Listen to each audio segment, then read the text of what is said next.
जय हिंद विद्यार्थियों, आपके अपने YouTube channel MP mobile school में आपका पुनः स्वागत है। कक्षा 12वीं अर्थशास्त्र, कला एवं वाणिज्य संकाय के विद्यार्थियों के लिए आज के इस वीडियो में हम प्री बोर्ड परीक्षा के प्रश्न पत्र के वस्तुनिष्ठ प्रश्नों की जानकारी लेकर आए हैं।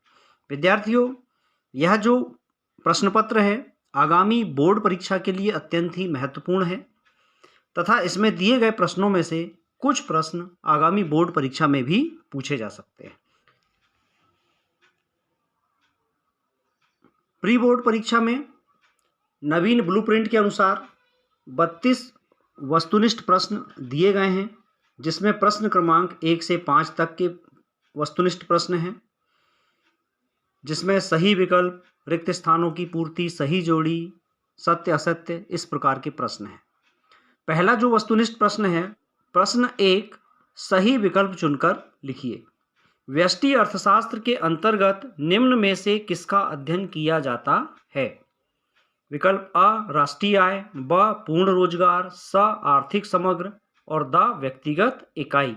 यहाँ पर इकाई जो है यह कुछ गलत छपा हुआ है, तो यहाँ पर सही उत्तर है द व्यक्तिगत इकाई।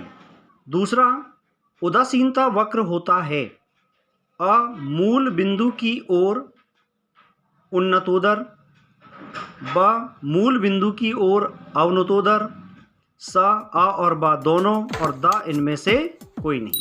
तो विद्यार्थियों, जो उदासीनता वक्र होता है यह मूल बिंदु की ओर उन्नतोदर होता है। इस तरह की इसकी आकृति होती है, यह मूल बिंदु की ओर उत्तल या उन्नतोदर होता है। तीसरा प्रश्न है, जब कुल उपयोगिता अधिकतम होती है तब सीमांत उपयोगिता होती है।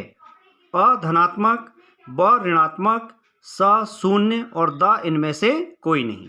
तो सही उत्तर है स शून्य। अगला प्रश्न है, स्थानापन्न वस्तुएं हैं अ चाय कॉफी, ब चाय चीनी, स कलम स्याही और द इनमें से कोई नहीं। तो यहाँ पर सही उत्तर है अ चाय कॉफी। पांचवा, उत्पादन फलन में उत्पादन किसका फलन है? अ कीमत का, ब उत्पत्ति के साधनों का, स कुल व्यय का और द इनमें से कोई नहीं। तो सही उत्तर है ब उत्पत्ति के साधनों का। छठवां प्रश्न है, अल्पकालीन उत्पादन फलन की व्याख्या निम्नलिखित में से किस नियम द्वारा की जाती है?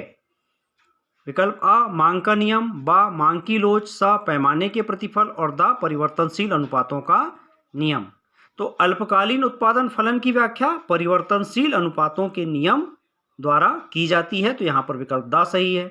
अगला प्रश्न है, रिक्त स्थानों की पूर्ति कीजिए। रिक्त स्थानों में पहला है, खाली स्थान अवधि में स्थिर लागत नहीं होती। तो यहाँ हम रिक्त स्थान में लिखेंगे दीर्घ अवधि या दीर्घकाल। दीर्घकाल में स्थिर लागत नहीं होती। क्यों नहीं होती? क्योंकि दीर्घकाल में जो स्थिर साधन हैं उन पर भी हमको खर्च करना होता है, अर्थात मशीनरी, भवन इत्यादि जीर्ण शीर्ण हो जाते हैं, उनका प्रतिस्थापन आवश्यक हो जाता है। इसलिए दीर्घकाल में स्थिर लागत नहीं होती है। दूसरा, औसत लागत वक्र खालिस्तान अक्षर जैसा होता है।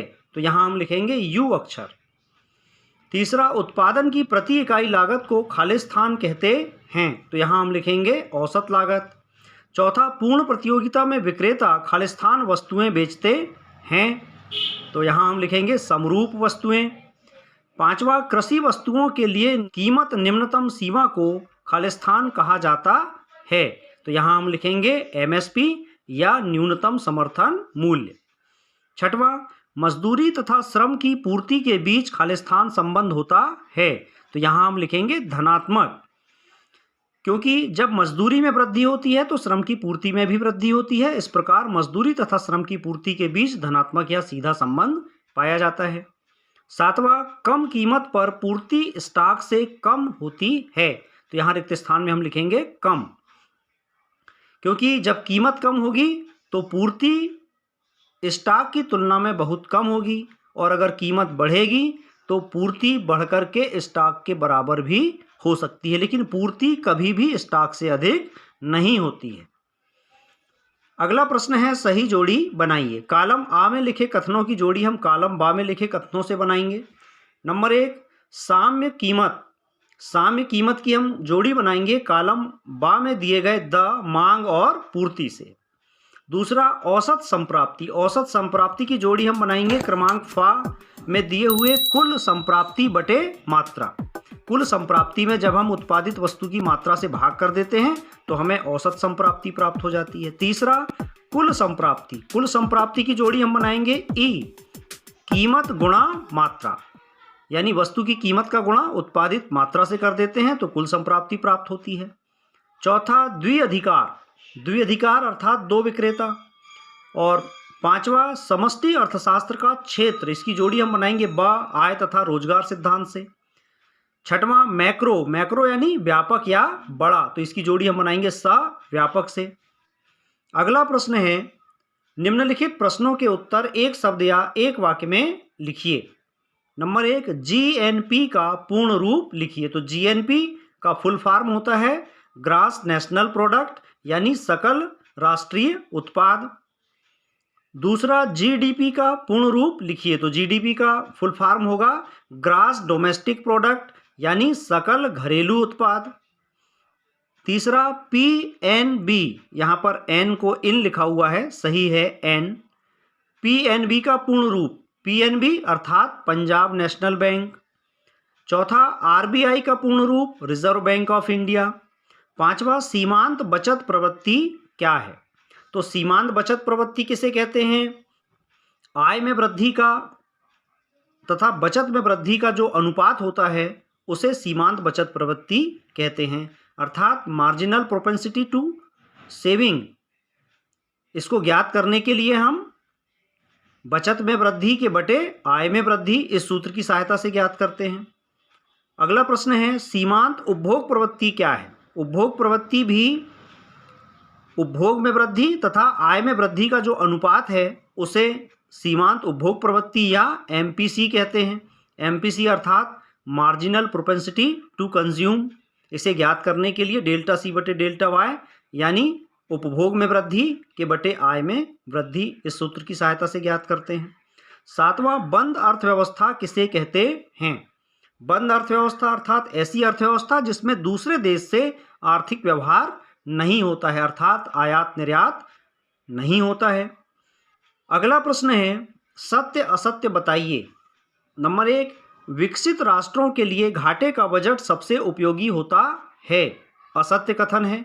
घाटे का बजट विकासशील या अविकसित राष्ट्रों के लिए उपयोगी होता है। दूसरा सरकारी बजट की अवधि 1 वर्ष होती है। सत्य कथन है। तीसरा भारत का वित्तीय वर्ष 1 मई से 31 मार्च है। गलत कथन है। भारत का वित्तीय वर्ष 1 अप्रैल से 31 मार्च होता है। चौथा भुगतान शेष के अंतर्गत केवल दृश्य मदों को शामिल किया जाता है।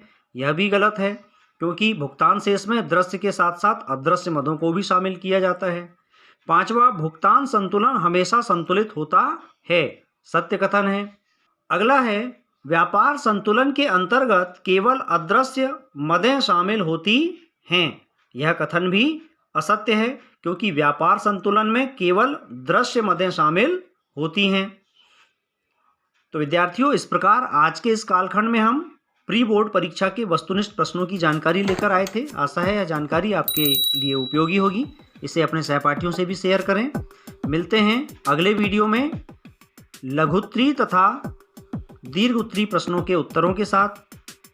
और एक आग्रह आपसे है कि अगर अभी तक आपने हमारे चैनल को सब्सक्राइब नहीं किया है तो अवश्य ही सब्सक्राइब कर लीजिए, साथ ही बेल आइकन को भी क्लिक कर लीजिए, जिससे कि आपको हमारे नए वीडियोज़ की नोटिफिकेशन प्राप्त होती रहे। मिलते हैं अगले वीडियो में नई जानकारी के साथ। तब तक के लिए नमस्कार, जय हिंद।